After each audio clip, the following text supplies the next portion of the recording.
AP ఉప ముఖ్యమంత్రి పవన్ కళ్యాణ్ జన్మదిన వేడుకలు కాకినాడ జిల్లా వ్యాప్తంగా ఘనంగా జరుగుతున్నాయి. పవన్ అభిమానులు, కార్యకర్తలు ఇప్పటికే విస్తృత ఏర్పాట్లు చేశారు.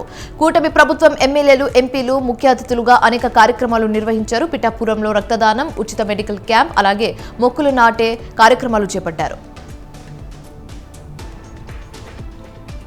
హన్మకొండ జిల్లా భద్రకాళి సమేత మంత్రి పొన్నం ప్రభాకర్ ప్రత్యేక పూజలు నిర్వహించారు. శ్రీ కొత్తకొండ వీరభద్ర స్వామివారి 27 రోజుల నక్షత్ర దీక్ష మాల వివరణ సందర్భంగా మంత్రి పూజలు చేపట్టారు. కృష్ణా జిల్లా నూజివీడు రైల్వే స్టేషన్లో రత్నాచల్ ఎక్స్ప్రెస్ ను అధికారులు ఆపేశారు. 35 ఆర్టీసీ బస్సులను పెట్టి ప్రయాణికులను పంపించారు. రైల్ ఇంజన్లో ఏమైనా సమస్య తలెత్తినా వర్షం కారణంగా రైల్వే ట్రాక్ దెబ్బతిన్న కారణంతో ఆపివేశారు. మహబూబాబాద్ జిల్లా సీరోల్ మండల పరిధిలో ఆకేరు వాగు ఉధృతంగా ప్రవహిస్తుంది. సీతారాం తండా గ్రామం చుట్టూ నీళ్లు రావడంతో గ్రామం మొత్తం నీట మునిగాయి. అయితే గ్రామస్తులు ఇంటిపై కప్పు ఎక్కి వర్షపు నీటిలో తడుచుకుంటూ కూర్చున్నారు. మహేంద్ర అనే వ్యక్తి అగ్నిమాపక సిబ్బందికి సమాచారం ఇవ్వడంతో నీటిలో చిక్కుకున్న 120 మందిని సురక్షితంగా కాపాడారు. ఏలూరు జిల్లా తమ్మిలేరు రిజర్వాయర్కు వరద పెరిగింది. రిజర్వాయర్కు 9,814 క్యూసెక్ల ఇన్ఫ్లో ఉండగా అవుట్ ఇన్ఫ్లో 9,352 క్యూసెక్లుగా ఉన్నట్లు అధికారులు చెప్పారు. పూర్తి స్థాయి నీటి నిల్వ సామర్థ్యం 3 టీఎంసీలు కాగా ప్రస్తుత నీటి నిల్వ 1.833 టీఎంసీలు ఉన్నట్లుగా చెప్పారు. తమ్మిలేరు ప్రవాహిక ప్రాంత ప్రజలు అప్రమత్తంగా ఉండాలని హెచ్చరికలు జారీ చేశారు అధికారులు. సూర్యాపేట జిల్లా అర్వపల్లిలోని కస్తూర్బా గాంధీ పాఠశాలకు వరద నీరు వచ్చి చేరింది. విద్యార్థినులు జల దిగ్బంధంలో చిక్కుకున్నారు. జిల్లా ఉన్నతాధికారుల ఆదేశాలతో పాఠశాల ఎస్ఓ, ఉపాధ్యాయులు వెంటనే స్పందించి సహాయక చర్యలు చేపట్టారు.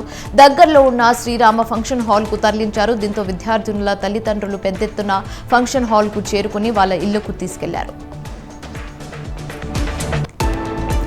మంచిర్యాల జిల్లా చెన్నూరు నియోజకవర్గ వ్యాప్తంగా వాగులు, వంకలు పొంగిపొర్లుతున్నాయి. జైపూర్ మండలంతో పాటు ముదిగుంట, మిట్టపల్లి, రామారావుపేట, టేకుల్మట్ల, పెగడపల్లి గ్రామాల్లో రాత్రి వర్షం దంచికొట్టింది. అయితే రసూరుపల్లి జాతీయ రహదారిపై వరద భారీగా ప్రవహిస్తుంది. కోటపల్లి మండలంలోని పలు గ్రామాల మధ్య పెద్దవాగు, రాకాసి వాగు ఉధృతంగా ప్రవహిస్తుంది.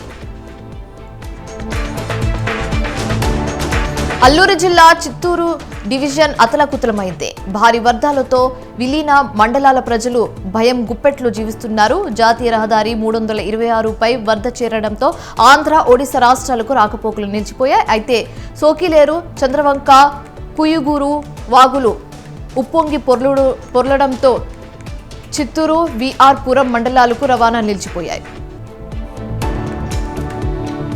సంగారెడ్డి జిల్లా పటాన్ చెరువు ఓఆర్ఆర్ వద్ద నక్కవాగు ఉధృతంగా ప్రవహిస్తుంది. పాత బ్రిడ్జిపై నుంచి ప్రమాద స్థాయిలో వరద పోటెత్తుతుంది. ప్రజలు, వాహనదారులు అటువైపు వెళ్లకుండా పోలీసులు బ్యారిగేట్లు పెట్టి పహారా కాస్తున్నారు. భారీ వర్షానికి సంగారెడ్డి జిల్లా సింగూరు కెనాల్ ఎడమ కాలువకు గండిపడింది. ఇసోర్జీపేట గ్రామ శివారులో వరద ఉధృతికి కెనాల్ కాలువలు తెగిపోయింది. అయితే కెనాల్ కాలువ తెగిపోవడంతో శ్రీనివాస్ అనే రైతు పొలం మునిగిపోయింది. సమీప రైతులు ఆందోళన చెందుతున్నారు. హైదరాబాద్ పాలకూల గ్రామంలోని కస్తూర్బా గాంధీ ప్రభుత్వ బాలికల పాఠశాలను ఐటీ శాఖ మంత్రి శ్రీధర్ బాబు సందర్శించారు. విద్యార్థుల సమస్యలను అడిగి తెలుసుకున్నారు. హాస్టల్లో వసతుల లేమి, విద్యార్థుల పట్ల వివక్షపై పూర్తి స్థాయి విచారణ చేపట్టాలని మంత్రి ఆదేశించారు. మంత్రి వెంట ఎమ్మెల్యే ప్రకాష్ గౌడ్, కలెక్టర్, విద్యాశాఖ కమిషనర్ ఉన్నారు. ప్రభుత్వ భూములు కబ్జా చేసిన వారు ఎంతటి వారైనా ఉపేక్షించేది లేదని మంచిర్యాల ఎమ్మెల్యే ప్రేమ్ సాగర్ రావు అన్నారు. తెల్లబట్టలు వేసుకున్నంత మాత్రాన ఎవరు గాంధీలు కారని, అధికారాన్ని అడ్డుపెట్టుకుని అవినీతికి పాల్పడిన ఎంత పెద్దవారైనా వదిలిపెట్టబోమని, పక్క రాష్ట్రాల నుంచి సుపారీ ఇచ్చి అధికార దుర్వినియోగానికి పాల్పడిన వారికి చట్టరీత్యా చర్యలు తప్పవని హెచ్చరించారు.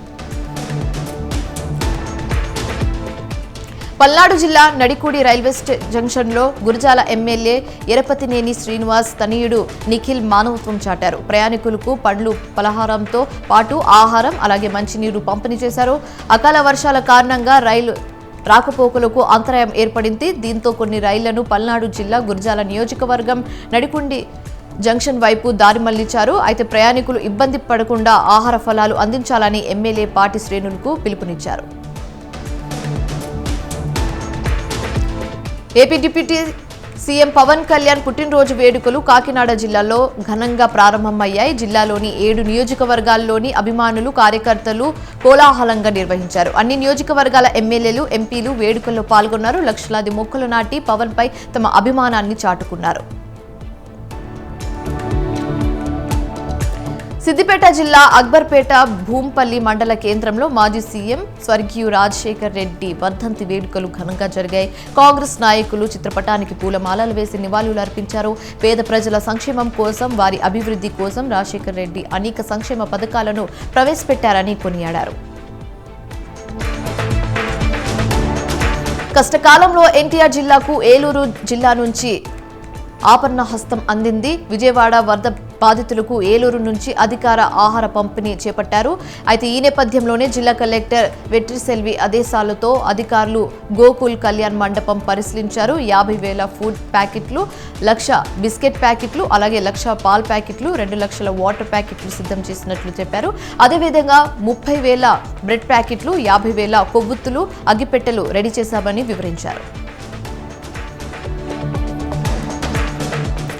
గత 3 రోజులుగా కురుస్తున్న భారీ వర్షాలతో వరంగల్ జిల్లా అతలకుతలమైంది. DK Nagar, BR Nagar, NN Nagar నీట మునిగిపోయాయి.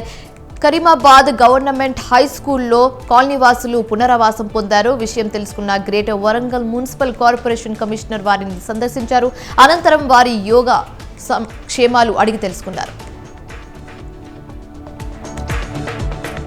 ఉమ్మడి పశ్చిమ గోదావరి జిల్లా భీమవరంలో కలెక్టర్ నాగరాణి పర్యటించారు. విష్ణు కాలేజ్, చంద్రగిరి హోటల్ నందు తయారు చేస్తున్న ఆహార పదార్థాలను ఆమె పరిశీలించారు.